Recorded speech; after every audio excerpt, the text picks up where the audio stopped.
Well, it's an absolutely wild time to be alive, to say the least, as there are political arrests going on from congressmen to now mayoral candidates. This happened yesterday. New York City Comptroller Brad Lander arrested at an immigration court. And if you're like me, listen, I lived in New York City for years and I still never knew what comptroller meant. It is the independently elected official who safeguards the city's fiscal health, roots out waste, fraud and abuse, and local government. Oh, so like Doge. So Doge existed in some ways before it existed. But actually, unlike Doge, this is an actual official position that probably does something in their office. So here is the wild video, which you're going to see, of Brad Lander getting arrested as he holds hands with a person who's being disappeared by ICE. Some breaking news from the Department of Homeland Security. They've just tweeted that New York City Comptroller Brad Lander, who, by the way, is running for mayor, you see him right here, was arrested, not just detained, arrested for, they say, assaulting law enforcement and impeding a federal officer. They're calling ICE law enforcement heroic and that they're facing an increased threat toward them. They also say that no one is above the law, and if you lay a hand on a law enforcement officer, you will face consequences. Which, by the way, is such garbage in this case. It's completely misrepresenting assault, right? Brad Lander's just holding on to the guy who literally was at his immigration hearing. He had it dismissed, and then he was going to walk the guy out. They have these, they do that. They literally volunteer with these organizations to help people out. These people that don't have any money for lawyers and have no idea, in a lot of cases don't even speak English. And they are all Brad Lander wanted was to see a warrant. They weren't able to produce a warrant for this guy's arrest. Brad Lander was in an immigration court hallway attempting to escort an immigrant whose proceeding, from what they say, had just been dismissed, trying to make sure that that person wasn't rearrested in the hallway. That's a tactic we've seen a lot lately from ICE, where they will dismiss an immigration proceeding only to arrest a person in a federal courthouse, in an immigration court, because if you do it that way, they bypass certain rights, like the right to claim asylum. You can also expedite the removal of somebody who's here unlawfully in those circumstances. So it's really just rotten stuff. And you can hear Brad yelling throughout the process, saying, just show us his papers. Says, do you have a judicial warrant? He keeps asking over and over. And it was just a real messy time. People are yelling it's not legal. And they're going to throw him in the elevator without showing the warrant. And he just wants fairness. So actually, here we have fellow mayoral candidate Zohran Mamdani, who's now, I think, tied basically with Andrew Cuomo for the mayoral race. But here we have Zohran Mamdani speaking up before Brad Lander does, as he was then released, I guess, after getting arrested. We saw that ICE has no interest in the law. It has no interest in order. It only has an interest in terrorizing people across this country. And we know that today's arrest is but one example of what ICE is doing every single day across this country. If this is what ICE is willing to do to a controller of the city of New York, imagine what they're willing to do to immigrants whose names you don't know. And of course, we heard the same with the previous arrest. If they're willing to do this to city officials, to senators, what are they doing to those that don't have a voice speaking up for them? Here was Brad Lander following his arrest. Here's what he had to say. I'm New York City Controller Brad Lander, and I'm happy to report I am just fine. I lost a button.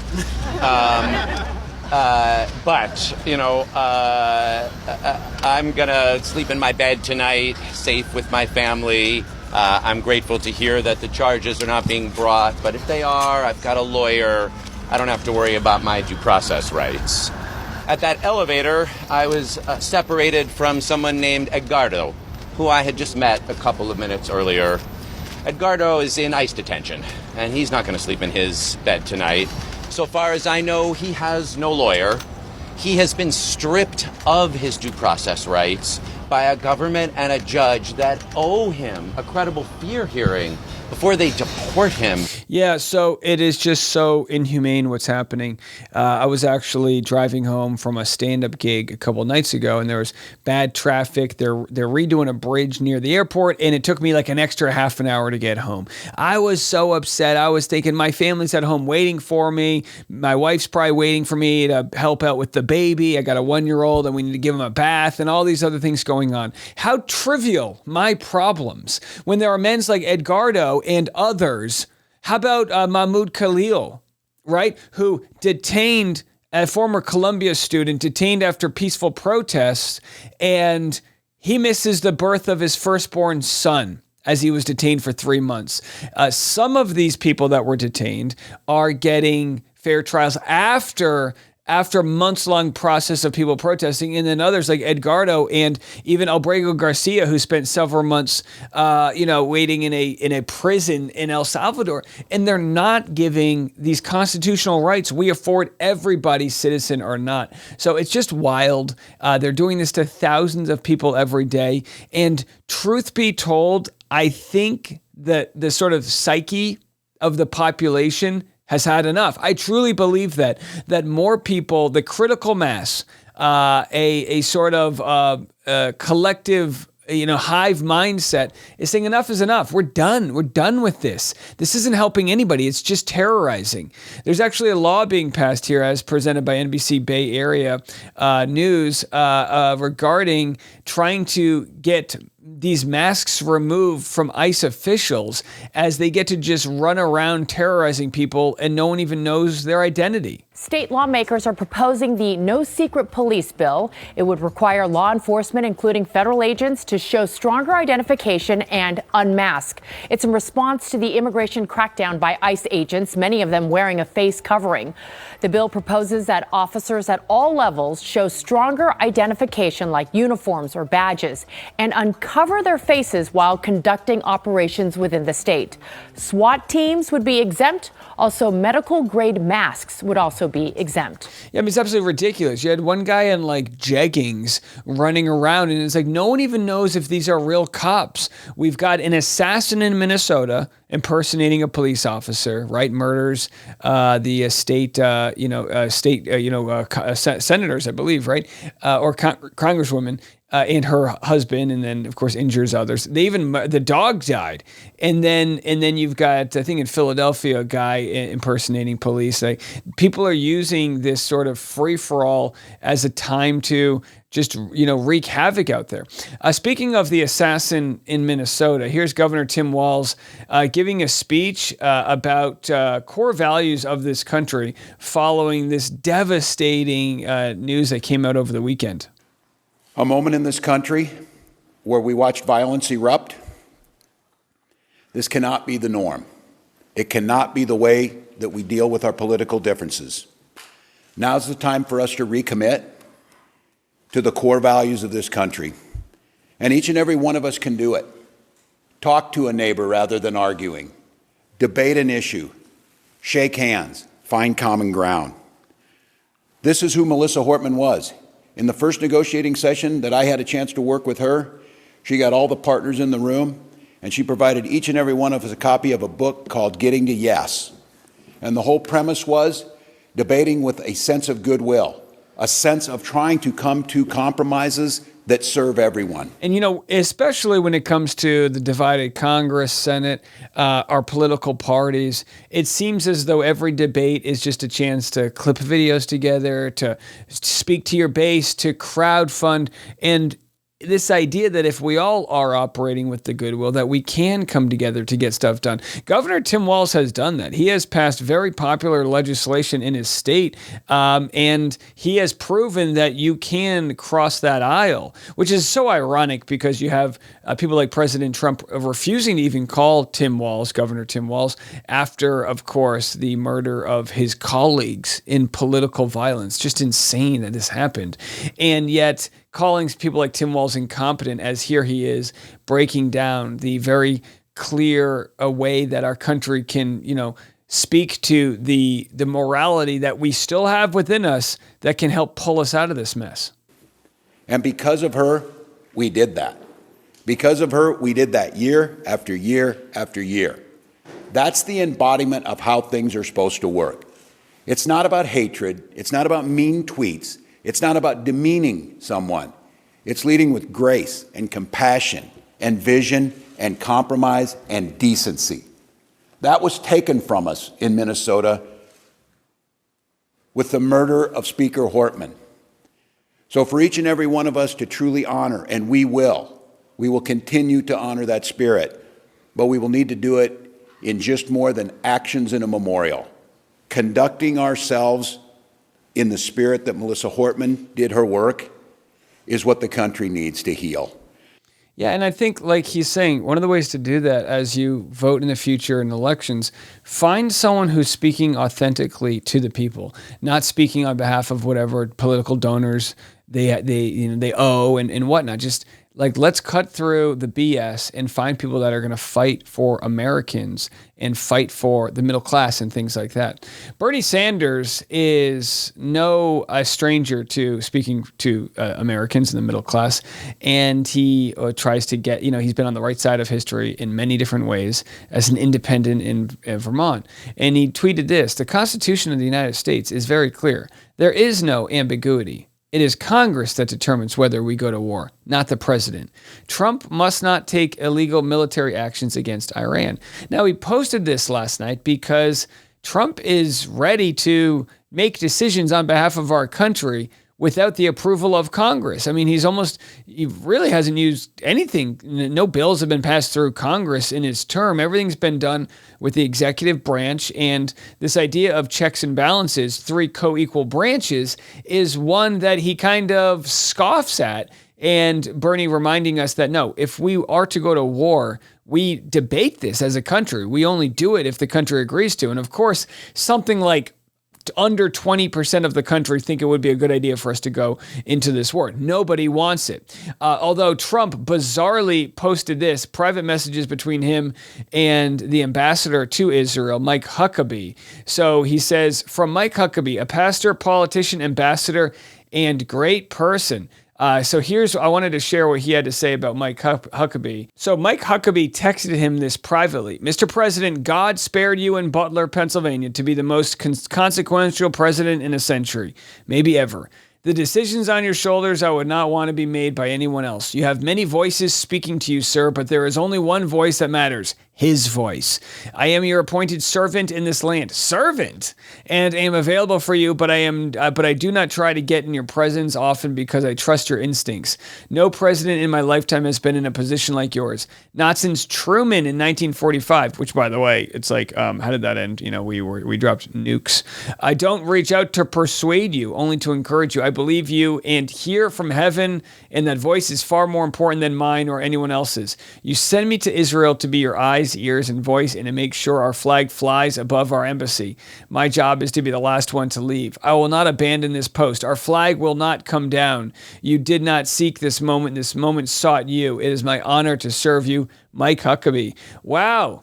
Mike's got some bruised knees from all that fellatio there. Chill out, Mike. You know what I mean? Make him earn it. Tickle the balls first. So, of course, absolute wild stuff. Now, this idea that we would back Israel in their war with Iran, Israel, of course, had a preemptive strike, as they're calling it. Some would call it provoking Iran by striking their nuclear facilities, killing nuclear scientists and others. And this idea by Israel that Iran is weeks away, days away, moments away from developing a nuke. And the preemptive strike is actually the most peaceful thing that they could do. That's their thought. Now, The Daily Show compiled 30 years of Netanyahu essentially saying the same thing. Have a listen to this. It's not stopped. Iran could produce a nuclear weapon in a very short time. It could be a year. It could be within a few months. They have the wherewithal, the stored up, preserved knowledge to make a bomb very quickly. So now this is 7 years ago saying that. They wanted to do it. Iran is so dangerous. 10 years ago. Away from having the fissile material for an entire arsenal of nuclear bombs. They're very close. They're 6 months away from being about 13 years ago. the rich uranium for an atom bomb. Iran is gearing up to have 19 years ago. 55 bombs, atomic bombs a year. 250 bombs in a decade. Ladies and gentlemen, time is running out. 29 years ago, 30 years ago. Alone, without importing anything, nuclear bombs within 3 to 5 years. So there it is. So for 30 years, he's been saying the same thing. They're about to get these nukes. So don't get mad at me or anybody else who sees a boy who cries wolf. The MAGA party has really fractured over this, because there's plenty of people in MAGA who say, we don't want any wars. Trump's first term was the first presidency to not get us into any wars, even though, he doubled his drone strikes and there was other, wars happening that maybe, weren't declared that through Congress. But Rep. Marjorie Taylor Greene, a broken clock gets it right twice a day, says Americans want cheap gas, grocery bills, and housing, which again, they're not getting right now. They want affordable insurance, safe communities, and good education for their children. Again, they're working on concepts of those medical, health insurance plans. They want a government that works on these issues. Considering Americans pay for the entire government and government salaries with their hard-earned tax dollars, this is where our focus should be, not going into another foreign war. And it's like, listen, she's saying the right thing there, but it's like they're so passively calling out Trump. They're so afraid to have to deal with the scorn of his. But here's a bootlicker who's saying, no, Trump's going to win the Nobel Peace Prize for going to war. What? Prime Minister Netanyahu and President Trump should be receiving a Nobel Peace Prize for their efforts here, because this is going to change the entire face of the Middle East, but they are also saving the entire Western world from nuclear disaster. We are living through history right now. What they've been able to accomplish in such a short amount of time, Israel fighting alone, is unbelievable. People would have accused them of potentially starting World War III, and we've seen that no other countries in the region have been impacted by this, but we have to finish the job. We cannot leave Iran until they are completely denuclearized. The only way that a ceasefire would be possible would be if Iran would agree to completely stop enriching uranium and if the regime would agree to leave. I want to know if they're enriching the Botox that's seeping into her bloodstream. What the hell is she talking about? Tulsi Gabbard just months ago said that there are no signs of Iran having any nuclear capabilities, right? So this is just wild stuff. This is weapons of mass destruction. We already watched this movie. We saw this one. They made the sequel to it and they didn't even change the plot line. Make it make sense. Here is Tucker Carlson, disgraced Fox News host, now turned YouTuber. Welcome to the club, bro. Here he is interviewing Ted Cruz, basically saying, well, you should know more about Iran if you're willing to go to war against them. So again, more broken clocks right twice a day. We'll take it when we can get it. How many people live in Iran, by the way? I don't know the population. At all? No, I don't know the population. You don't know the population of the country you seek to topple? How many people live in Iran? 92 million. Okay. Yeah. How could you not know that? Ted Cruz, you're being sucked. Ted Cruz is being baited into this slam track here by Tucker Carlson, the same way the United States is being baited into a new world war. I don't sit around memorizing population tables. Well, it's kind of relevant because you're calling for the overthrow of the government. Why is it relevant whether it's 90 million or 80 million or 100? By the way, Tucker's like, yeah, you're dodging the question the way that you dodged your people of Texas when there was a natural disaster and, went to Mexico on a vacation with your family. On that Mexican vacation, you weren't reading up about Iran, the government you want to topple? Why is that relevant? Because if you don't know anything about the country... I didn't say I don't know anything about Okay, what's the ethnic mix of Iran? They are Persians and predominantly Shia. Okay, it's not even. You don't know anything about Iran, so okay, I am not the Tucker Carlson. We know they're bad. We know they're bad. We need to go to the other side of the world and spend trillions of dollars on regime change wars because they're bad. Now listen, there may be. Obviously, there's plenty of countries where I wish they would do things differently. I wish our country would do things differently. But I don't want another country to come in and do a regime change here. Expert on Iran. You're a senator who's calling for the overthrow of the government. You're the one who don't know anything about the country. No, you don't know anything about the country. You're the one who claims they're not trying to murder Donald Trump. You're the I'm one not saying that. who can't figure out I'm if it was a saying good you idea to don't kill believe- General Soleimani, and you said it was bad. believe they're trying to murder Trump. Yes, I do. Because you're not calling for military strikes against them in retaliation. And if you really believe we're that, carrying out military strikes today. You said Israel was. Right, with our help. I said we. Israel is leading them, but we're supporting them. Well, you're breaking news here because the U.S. government last night denied, the National Security Council spokesman Alex Pfeiffer denied on behalf of Trump that we were acting on Israel's behalf in any offensive capacity. No, we're not at all. bombing them. Israel's bombing them. You just said we were. We are supporting This is Israel. high stakes. You're a senator. If you're saying the United States government is at war with Iran right now, people are listening. Hey. There it is, folks. There it is.